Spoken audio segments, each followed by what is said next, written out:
Shalom Bapak Ibu yang dikasih oleh Tuhan. Kita akan belajar mengenai satu tema yang hari ini saya beri judul Yesus disunat pada hari ke-8. Kita baca lebih dulu ya, Lukas pasal 2 ayat 21. Judulnya Yesus disunat dan diserahkan kepada Tuhan, Simeon dan Hana. Dan ketika genap 8 hari dan ia harus disunatkan, ia diberi nama Yesus, yaitu nama yang disebut oleh malaikat sebelum ia dikandung oleh ibunya. Muncul satu pertanyaan. Mengapa Tuhan Yesus harus disunat pada hari ke-8? Sebab dia adalah orang yang taat, hormat kepada hukum Taurat. Bicara tentang Yesus, kita mesti melihat, mesti ingat bahwa Yesus adalah 100% manusia dan 100% ilahi, Allah. Ya, dia sebagai manusia adalah orang yang takluk, taat, hormat kepada hukum Taurat. Oleh karena itu, dia tidak akan menyimpang daripada perintah Tuhan. Nah, hari ini banyak diperbincangkan tentang sunat, ya, tentang sunat. Sama seperti ketika zaman dahulu orang Yahudi begitu bangga bahwa kami adalah bangsa bersunat, bangsa pilihan Allah. Yang tidak bersunat di luar Yahudi adalah kafir. Nah, ya itu tadi ya. Nah, Bapak Ibu, kita lihat Galatia pasal 4 ayat 4 sampai 8. Tetapi setelah genap waktunya, maka Allah mengutus anaknya yang lahir dari seorang perempuan dan takluk kepada hukum Taurat. Ia diutus untuk menebus mereka yang takluk kepada hukum Taurat, supaya kita diterima menjadi anak. Dan karena kamu adalah anak, maka Allah telah menyuruh roh anaknya ke dalam hati kita, yang berseru, ya Aba, ya Bapa. Jadi kamu bukan lagi hamba, melainkan anak. Jikalau kamu anak, maka kamu juga adalah ahli-ahli waris oleh Allah. Nah, Bapak Ibu, Yesus Kristus Tuhan adalah orang yang takluk kepada hukum Taurat.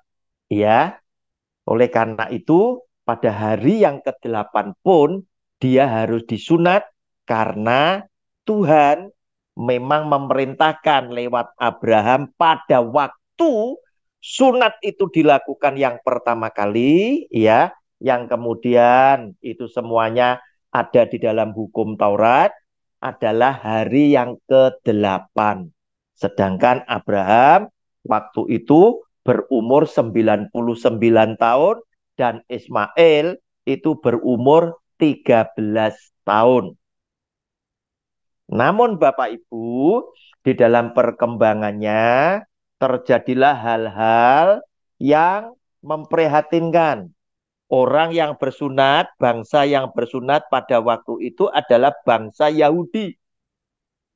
Mereka begitu bangga dengan status sebagai bangsa bersunat dan mereka tidak segan-segan menghakimi bangsa lain sebagai orang kafir karena mereka tidak bersunat. Dan mereka begitu yakin karena mereka adalah bangsa yang bersunat, maka apapun perbuatan mereka, mereka pasti masuk surga. Nah, Bapak Ibu, oleh karena itu ya, kemudian Tuhan Yesus ini mulai mengajarkan sedikit demi sedikit. Padahal Tuhan Yesus adalah panutan kita, junjungan kita, ya, Tuhan kita, yang kita semuanya mengikuti teladan Dia. Dia disunat, ditulis di dalam Alkitab pada hari ke-8. Mengapa? Karena memang pada waktu itu, ya, pada waktu itu perjanjian sunat Tuhan berfirman pada hari yang ke-8. Nah, Bapak Ibu, kita lihat lebih dulu aja. Ya, Kejadian pasal 17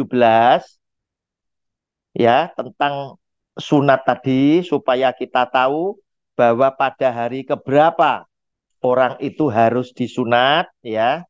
Saya singkatkan saja. Tidak semua ayat saya baca. Mulai ayat 10. Kejadian 17 ayat 10 sampai dengan 12 ya. Judul bacaannya adalah sunat sebagai tanda perjanjian Allah dengan Abraham. Inilah perjanjianku yang harus kamu pegang. Perjanjian antara aku, huruf besar adalah Tuhan, dan kamu serta keturunanmu, yaitu setiap laki-laki di antara kamu harus disunat, haruslah dikerat kulit katanmu, dan itulah akan menjadi tanda perjanjian antara aku dan kamu. Anak yang berumur 8 hari haruslah disunat, yakni setiap laki-laki di antara kamu turun-temurun, baik yang lahir di rumahmu maupun yang dibeli dengan uang dari salah seorang asing, tetapi tidak termasuk keturunanmu. Nah, Bapak Ibu, itulah perjanjian Tuhan tentang sunat, bahwa anak laki-laki harus 8 hari disunat. Namun pada waktu itu, karena itu pertama kali Tuhan itu bersabda kepada Abraham, maka pada saat Abraham ya disunat, itu ditulis pada ayat 24 dan 25. Kejadian 17 ayat 24 25, Abraham berumur 99 tahun ketika dikerat kulit katannya, dan Ismail anaknya berumur 13 tahun ketika dikerat kulit katannya. Nah, ini tadi Bapak Ibu, bagi bangsa yang menurut kepada perintah Allah dengan firman Tuhan, maka selanjutnya dia akan melakukan, orang-orang Yahudi ini tadi pada hari ke-8 usia anaknya tadi, anak laki-laki pasti disunat. Buktinya apa? Buktinya adalah Kejadian 21 ayat 1 sampai dengan yang kelima. Ya, Abraham dengan Sarah punya anak Ishak. Ishak disunat pada hari keberapa? Karena Abraham taat kepada Tuhan, Tuhan tadi bersabda, hari ke-8, umur 8 hari, anak laki-laki harus disunat. Kita baca Kejadian 21 ayat 1 sampai dengan ayat kelima, judulnya Ishak lahir. Tuhan memperhatikan Sarah seperti yang difirmankannya, dan Tuhan melakukan kepada Sarah seperti yang dijanjikannya.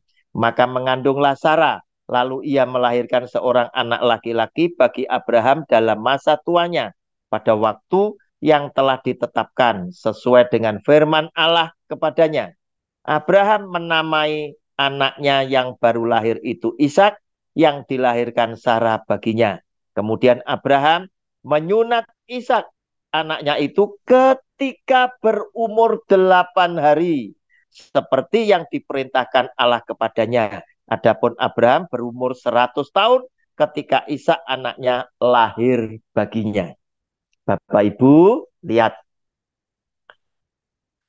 Kalau saudara hari ini bangga dengan sunat karena Anda merasa bangsa pilihan, maka harusnya sunat yang dilakukan itu adalah pada saat anak laki-laki itu berumur 8 hari. Demikian pula Tuhan Yesus disunat pada usia 8 hari. Seperti yang tadi sudah kita baca pada Lukas pasal 2 ayat 21.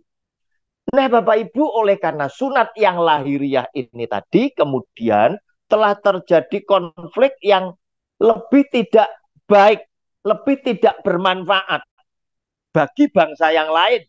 Padahal Allah yang satu adalah Allah yang mengasihi juga bangsa-bangsa yang tidak bersunat.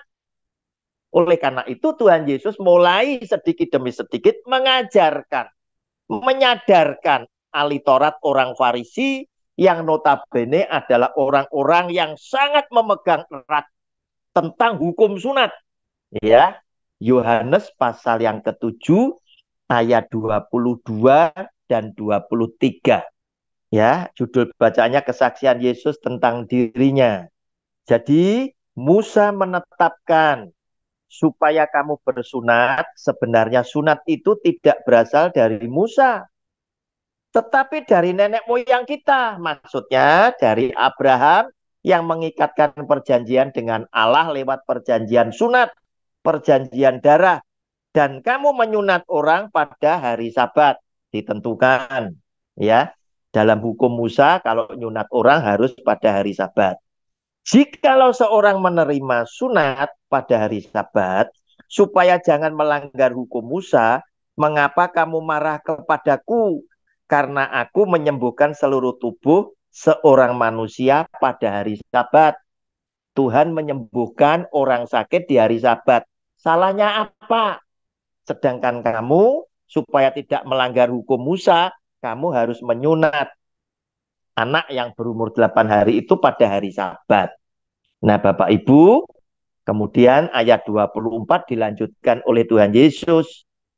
Janganlah menghakimi menurut apa yang nampak, ya. Yang lahiriah, janganlah menghakimi menurut apa yang nampak, seakan-akan Tuhan Yesus melanggar hukum Sabat. Tetapi hakimilah dengan adil, ya, dengan adil. Salah satunya adalah argumen Tuhan Yesus. Aku menyembuhkan manusia seluruh tubuh. Apa salahnya? Bukankah yang tak sembuhkan juga anak daripada Allah? Mereka juga anak-anak Abraham. Nah, Bapak Ibu. Nah, oleh karena itu Bapak Ibu berkembang terus ya. Berkembang terus bahwa tentang sunat ini terjadi polemik antara bangsa bersunat dan bangsa yang tidak bersunat.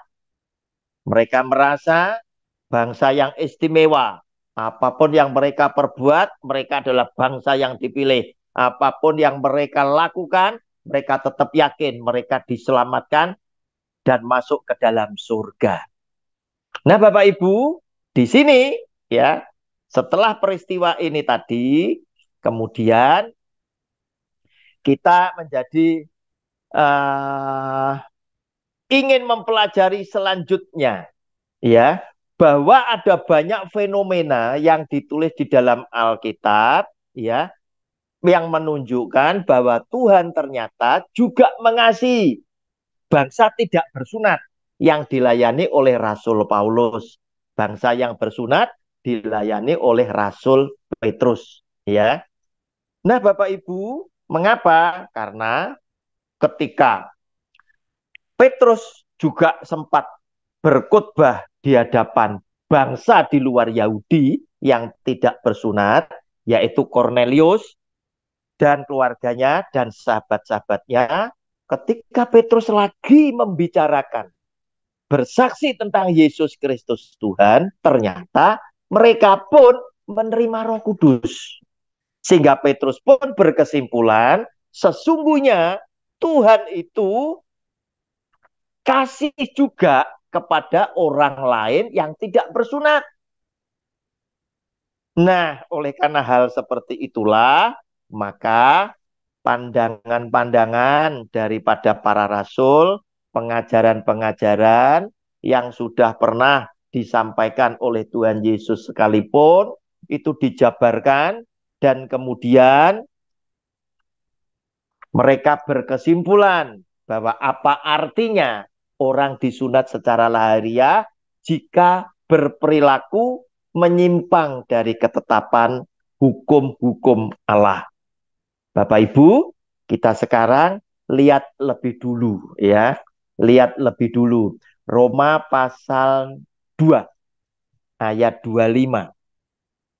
Ini adalah ajaran dari Rasul Paulus ya. Roma pasal 2 ayat 25 sampai dengan 29. Judul bacaannya adalah hukum Taurat. dan sunat tidak menyelamatkan orang Yahudi. Nah, Bapak Ibu, sunat memang ada gunanya jika engkau mentaati hukum Taurat. Tetapi jika engkau melanggar hukum Taurat, maka sunatmu tidak ada lagi gunanya. Jadi jika orang yang tak bersunat memperhatikan tuntutan-tuntutan hukum Taurat, maksudnya orang yang tidak bersunat ternyata melakukan perintah hukum Taurat, tidakkah ia dianggap sama dengan orang yang telah disunat? Jika demikian, maka orang yang tak bersunat tetapi yang melakukan hukum Taurat akan menghakimi kamu yang mempunyai hukum tertulis dan sunat. Tetapi yang melanggar hukum Taurat. Sebab yang disebut Yahudi bukanlah orang yang lahiriah Yahudi. Dan yang disebut sunat bukanlah sunat yang dilangsungkan secara lahiriah. Tetapi orang Yahudi sejati ialah dia yang tidak nampak keyahudiannya, dan sunat ialah sunat di dalam hati secara rohani, bukan secara hurufiah. Maka pujian baginya datang bukan dari manusia, melainkan dari Allah. Nah, Bapak Ibu, akhirnya pandangan-pandangan pengajaran itu menjadi berubah, ya, lewat dua rasul yang sama-sama hebat, yaitu Petrus yang melayani kelompok bangsa yang bersunat, orang-orang Yahudi, sedangkan Rasul Paulus melayani orang-orang di luar orang-orang Yahudi yang tidak bersunat, ya. Tetapi Tuhan tetap yang maha hebat.